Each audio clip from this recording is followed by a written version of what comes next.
Au chapitre 10 du livre des Actes, nous pouvons voir clairement comment Dieu retarda son serviteur Pierre dans un but particulier, absolument inconnu de lui-même.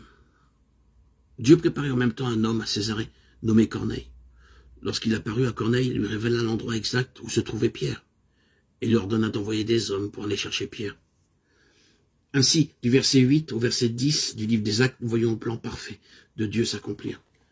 Et après leur avoir tout raconté, il les envoya à Jopé. Le lendemain, comme ils étaient en route et qu'ils approchaient de la ville, Pierre monta sur le toit vers la 6e heure pour prier. Il eut faim et il voulut manger. Pendant qu'on lui préparait à manger, il tomba en extase. C'était un jour où le dîner était très en retard et Pierre avait très faim. Ce retard était aussi dans le plan de Dieu. Et tandis qu'il attendait sur la terrasse en priant, il eut une vision et entendit une voix qui lui disait « Lève-toi, Pierre, tue et mange ». C'était Dieu qui brisa l'orgueil de Pierre. C'était de l'orgueil de dire « Non, Seigneur, car je n'ai jamais mangé de souillé ni d'impur ». Comme si Dieu pouvait demander à quelqu'un de faire quelque chose de mal. Dieu présenta à Pierre cette vision jusqu'à 3 fois, avant qu'il soit disposé à lui obéir. Maintenant, Dieu pouvait l'utiliser pour donner son message à la maison de Corneille.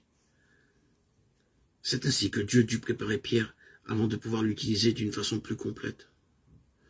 Maintenant, ne soyez pas trompés au sujet de votre ministère. Comme Pierre, il se peut que nous soyons utilisés puissamment et remercions Dieu pour cela. Mais Dieu veut faire tellement plus. Allons maintenant jusqu'à Acte 11, 19.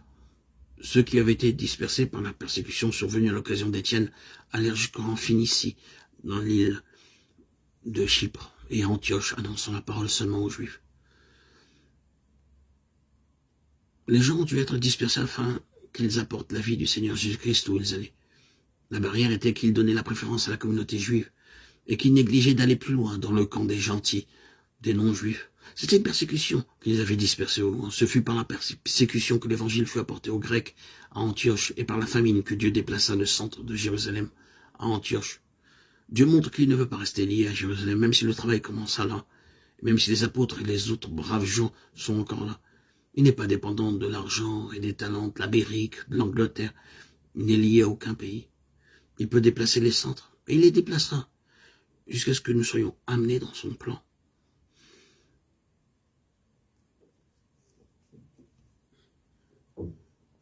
Au verset 27, nous voyons un autre danger possible, le danger d'être exclusif. En ce temps-là, des prophètes descendirent de Jérusalem à Antioche. Dieu avait fait un puissant travail par le ministère de Saül et de Barnabas, et il y avait une réelle tentation pour les croyants de dire « Frères, Saül et Barnabas, restez ici. Vous ne devez pas partir. Nous avons besoin de vous ici. » C'est tout à fait vrai, parce que la ville entière était dans un profond besoin. Ils croyaient tous, ils avaient besoin d'être secourus et dirigés. Mais Dieu envoya une famine à Jérusalem. C'est ainsi que Dieu renversa cette barrière. Selon Actes 12, 1, 5, les apôtres trouvèrent à Jérusalem une très grave situation. Mais ils furent ramenés là par Dieu pour qu'ils voient les réunions de prière continuelles de l'Église. Dans leur pauvreté, ils priaient, dans leur trouble, ils priaient, et les apôtres en prenant part à leur rencontre vinrent avec le même fardeau de prière. Apparemment, ils arrivèrent avec des secours pour les chrétiens pauvres, mais en réalité, ils vinrent pour recevoir cette bénédiction spirituelle. Au retour, ils racontèrent aux croyants d'Antioche les puissantes choses que Dieu faisait par la prière. Ce même esprit fut communiqué aux croyants, tandis qu'ils étaient en prière, ils entendirent le Seigneur parler. « Mettez-moi à part Barnabas et Saül pour l'œuvre. » L'Église devait obéir et ne pouvait pas retenir les apôtres plus longtemps pour eux-mêmes. De cette manière, nous voyons que de nouvelles portes ont été ouvertes pour l'Évangile dans toute l'Europe et l'Asie.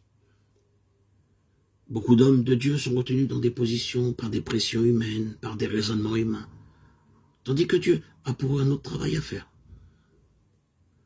En des temps comme ceci, Dieu peut être obligé d'envoyer une famine, des persécutions, d'autres difficultés,